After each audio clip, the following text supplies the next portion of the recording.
नमस्कार साथियों, daily current affair show में आप सभी का बहुत-बहुत स्वागत है। साथियों, आज 2 फरवरी 2026 की तारीख है। आज का करंट अफेयर और उसका स्टैटिक जीके इस वीडियो में पढ़ा जाएगा। उससे पहले आज की तारीख पर चर्चा।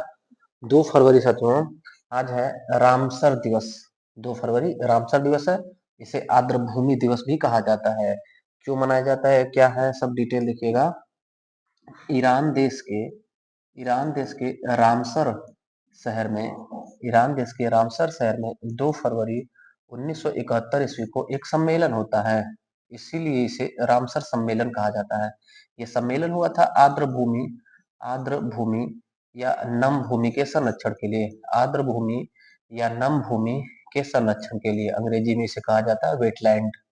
वेटलैंड के संरक्षण के लिए कब सम्मेलन हुआ था? तो 2 फरवरी 1971 को। कहाँ पर हुआ था? तो ईरान के शहर रामसर में। इस पर भारत ने हमारे कब हस्ताक्षर कर दिया? इसमें हमारे भारत ने साथियों 1 फरवरी 1982 ईस्वी को 1 फरवरी 1982 को भारत ने हमारा रामसर कन्वेंशन पर हस्ताक्षर कर दिया। ये डेट बड़ा महत्वपूर्ण है। 1 फरवरी 1982 भारत ने हस्ताक्षर कर दिया। अब साथियों, हमारे भारत में रामसर स्थल या आर्द्रभूमि स्थल या वेटलैंड डिक्लेयर किए जाने लगे। टोटल वर्तमान में आज जब हम करंट अफेयर पढ़ रहे हैं तो आज तक 96 रामसर स्थल भारत में घोषित कर दिए गए हैं। 96 रामसर स्थल है वर्तमान में हमारे भारत में। जिसमें अगर पूछा जाए सर्वाधिक रामसर स्थल किस राज्य में है? सर्वाधिक रामसर स्थल साथियों तमिलनाडु राज्य में। उत्तर प्रदेश इस मामले में कौन स्थान पर है? तो सेकेंड सर्वाधिक रामसर स्थल उत्तर प्रदेश में है। ये भी बात ध्यान रखिएगा। ये था साथियों रामसर सम्मेलन के बारे में डिटेल। अभी हम कल के करंट अफेयर का क्विक रिवीजन करते हैं, उसके बाद आज के करंट अफेयर को पढ़ा जाएगा। तो कल पहला प्रश्न था, हाल ही में संपूर्णता अभियान 2.0 किसने लॉन्च किया? उत्तर, नीति आयोग ने। दूसरा प्रश्न, हाल ही में मेघालय स्पाइस फेस्टिवल 2026 किस शहर में आयोजित हुआ? तो मुंबई में। तीसरा प्रश्न था, हाल ही में दुनिया का सबसे बड़ा फूड इवेंट गल्फ फूड 2026 का आयोजित हुआ? तो दुबई में गल्फ फूड आयोजित हुआ। चौथा प्रश्न था, हाल ही में इंडिया न्यूज़पेपर डे कब मनाया जाता है? तो 29 जनवरी को हर साल इंडिया न्यूज़पेपर डे मनाया जाता है बंगाल गजट की याद में। भारत के पहले इन्फेटेबल स्पेस हैबिटेट का क्या नाम है? तो अंतरिक्ष हब नाम है इसका। अगला प्रश्न, हाल ही में मुख्यमंत्री एती कोली दूती पात योजना कहाँ की है? तो असम में चाय बागान में काम करने वाले मजदूरों के लिए आर्थिक सहायता 5,000 रुपया। हाल ही में किस राज्य ने सरकारी अस्पतालों में देश का पहला समर्पित मेनोपोज क्लिनिक या रजोनिवृत्त क्लिनिक की शुरुआत की? तो महाराष्ट्र राज्य में। आठवां प्रश्न, हाल ही में यूनेस्को विश्व धरोहर केंद्र ने बुद्धिस्ट डायमंड ट्रायंगल यूनेस्को की अस्थायी सूची में शामिल किया है। इस त्रिभुज में कौन सी जगह शामिल नहीं है? तो सांची नहीं शामिल है, रत्नागिरी, उदयगिरी, ललितगिरी शामिल है। अगला प्रश्न, हाल ही में पथिक ऐप के साथ आधार इंटीग्रेशन करने वाले देश की पहली पुलिस फोर्स कौन बनी? तो उत्तर गुजरात की अहमदाबाद पुलिस।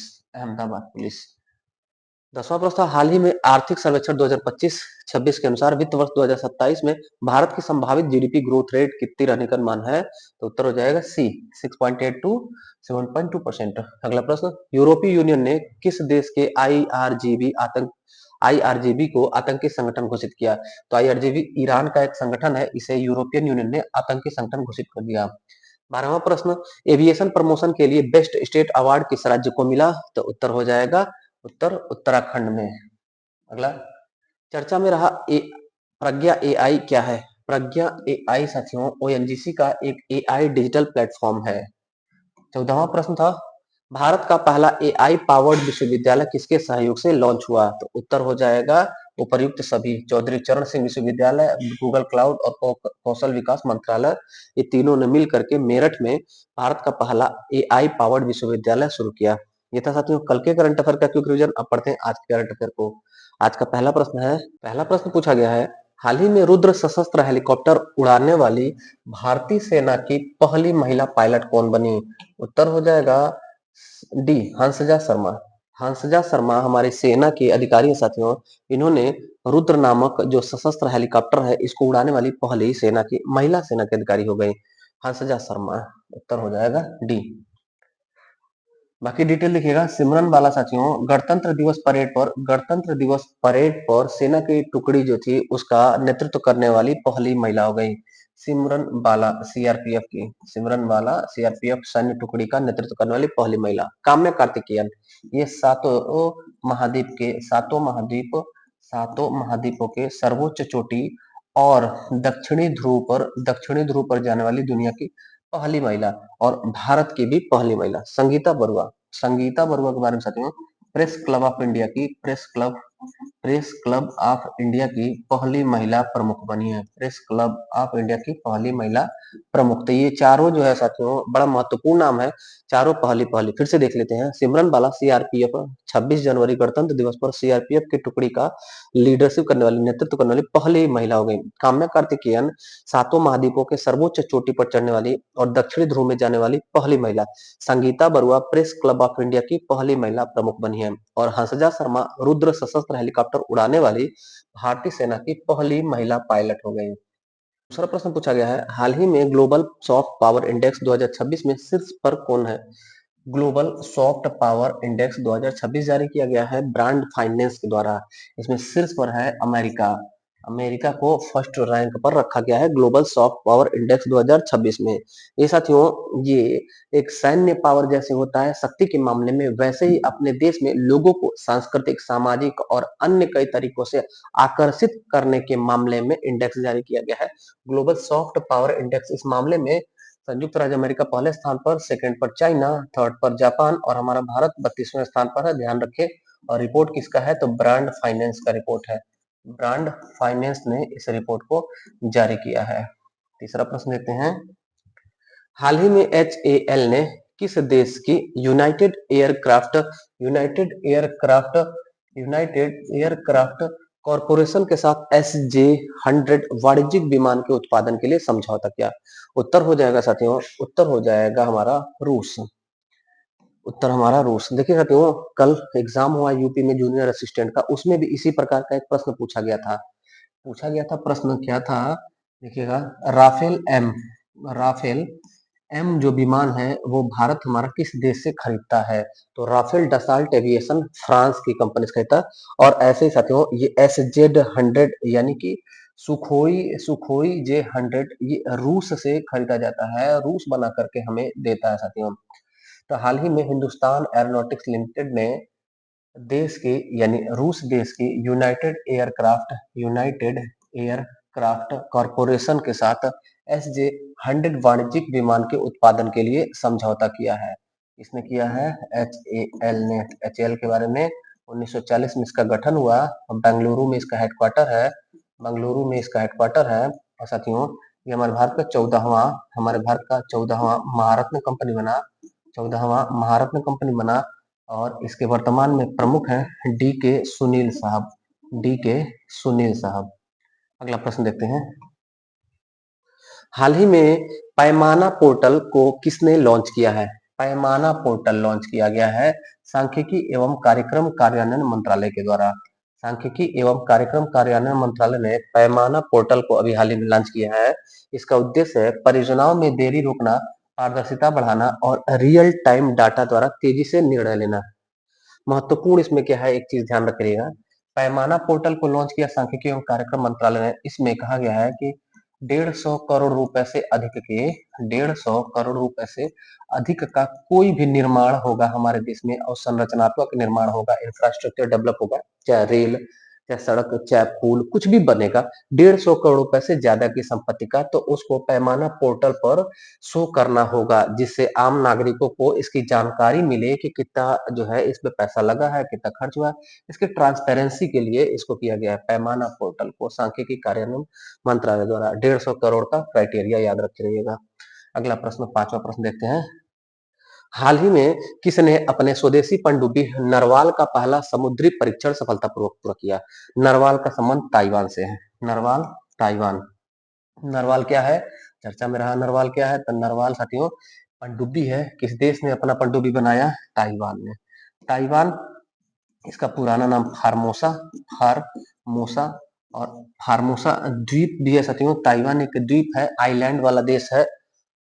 छठा प्रश्न देखते हैं। भारत ने 2026-27 के लिए किस राज्य के लिविंग रूट ब्रिज को यूनेस्को में शामिल करने हेतु नामांकन जमा किया है? उत्तर हमारा होगा मेघालय। ध्यान दीजिएगा दो बात। पहला कि यूनेस्को ने 2026-27 के लिए लिविंग रूट ब्रिज को नॉमिनेट किया है। यूनेस्को ने इसको नॉमिनेट किया है, नामांकित किया है। मेघालय राज्य के लिविंग रूट ब्रिज को। तो ये साथियों है क्या, यहाँ तस्वीर आप देख रहे हैं, ये जो है रबड़ के पेड़ से, रबड़ के पेड़ से कृत्रिम तरीके से और जीवित पेड़ से बनाया गया एक ब्रिज है, लिविंग ब्रिज इसका नाम है।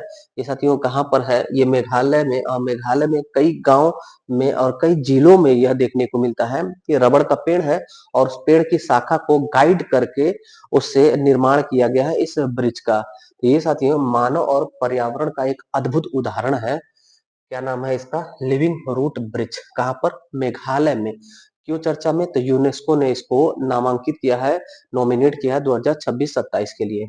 सातवां प्रश्न देखते हैं, 31 जनवरी 2026 को राष्ट्रीय महिला आयोग का कौन सा स्थापना दिवस मनाया गया। तो उत्तर होगा साथियों हमारा, उत्तर होगा डी। अभी हाल ही में राष्ट्रीय महिला आयोग का 34वां स्थापना दिवस मनाया गया, 31 जनवरी 1993 ईस्वी को। 31 जनवरी 1993 ईस्वी को राष्ट्रीय महिला आयोग का गठन होता है। राष्ट्रीय महिला आयोग, राष्ट्रीय महिला आयोग का गठन होता है और इसमें साथियों एक अध्यक्ष होते हैं, एक अध्यक्ष होती है, महिला ही होती हैं और 7 अन्य सदस्य होती हैं, 7 सदस्य और एक अध्यक्ष होती हैं। इसका मुख्यालय कहाँ पर है, नई दिल्ली में। महिलाओं के साथ कोई भी हिंसा होता है, महिलाओं के साथ कोई भी घटना होता है तो उसके लिए यह आयोग है, राष्ट्रीय महिला आयोग। इसकी वर्तमान में अध्यक्ष कौन है, वर्तमान में अध्यक्ष है विजया किशोर राहटकर, विजया किशोर राहटकर, विजया किशोर राहटकर। रेखा शर्मा साथियों बहुत समय तक राहटकर, रेखा शर्मा बहुत समय तक राष्ट्रीय महिला आयोग की अध्यक्ष रही थी। अभी जो है वर्तमान में विजया किशोर राहटकर है, रट लीजिएगा इनका नाम। और अगर पूछा जाए कि फर्स्ट कौन, जयंती पटनायक, जयंती पटनायक। ये साथियों ये राष्ट्रीय महिला आयोग की पहली अध्यक्ष, राष्ट्रीय महिला आयोग की वर्तमान अध्यक्ष। राष्ट्रीय महिला आयोग में एक अध्यक्ष और 7 सदस्य होती हैं। 31 जनवरी 1993 को इसका गठन हुआ था। अभी हाल ही में 34वां स्थापना दिवस इसका मनाया गया। अगला प्रश्न, 8वां प्रश्न है, हाल ही में किस भारतीय टीम के पूर्व कोच माइकल नॉप्स का निधन हो गया। माइकल नॉप्स का निधन हुआ साथियों, माइकल नॉप्स ये ऑस्ट्रेलिया देश के हैं और हमारे भारतीय हॉकी टीम के पूर्व कोच थे। इनका अभी हाल ही में डेथ हो गया। ऑस्ट्रेलिया के माइकल नॉप्स हमारे भारतीय हॉकी टीम के पूर्व कोच हैं, इनका अभी हाल ही में डेथ हो गया, निधन वाला प्रश्न है। वह प्रश्न पूछा गया है, एविएशन प्रमोशन के लिए बेस्ट स्टेट अवार्ड किस राज्य को मिला है। Best state award aviation promotion के लिए बेगमपेट हवाई अड्डा हैदराबाद में संपन्न हुआ विंग्स इंडिया 2026 में उत्तराखंड राज्य को प्रदान किया गया। देखिएगा साथियों कई प्रश्न एक वाक्य में छिपा हुआ है। एविएशन प्रमोशन का मतलब हुआ कि हवाई जहाज, हवाई यात्रा को प्रोन्नत करने के लिए, उसको बढ़ावा देने के लिए, उसको प्रमोशन के लिए बेस्ट स्टेट अवार्ड दिया गया है। किसको, उत्तराखंड को। कहां पर दिया गया है, तो अभी हाल ही में विंग्स इंडिया 2026 हैदराबाद में आयोजित हुआ है। विंग्स इंडिया सम्मेलन कहाँ आयोजित हुआ, हैदराबाद में। हैदराबाद में कहा, तो हैदराबाद में साथियों बेगमपेट हवाई अड्डा है, वहां पर। किस राज्य को यह सम्मान मिला, तो उत्तराखंड राज्य को। अगला प्रश्न, 10वां प्रश्न है, चर्चा में रहा प्रज्ञा AIX क्या है। तो प्रज्ञा AIX साथियों ONGC का एक AI डिजिटल प्लेटफॉर्म है। Oil and natural gas corporation का एक AI डिजिटल प्लेटफॉर्म है जिसमें ONGC से रिलेटेड कोई भी जानकारी हम प्राप्त कर सकते हैं और ONGC को अपने कार्यों में सुविधा हो, अपने कर्मचारियों के, और अपना जो खनन होता है पेट्रोलियम का, कच्चा तेल का खोज होता है, उससे रिलेटेड जानकारी यहाँ पे मिलेगी।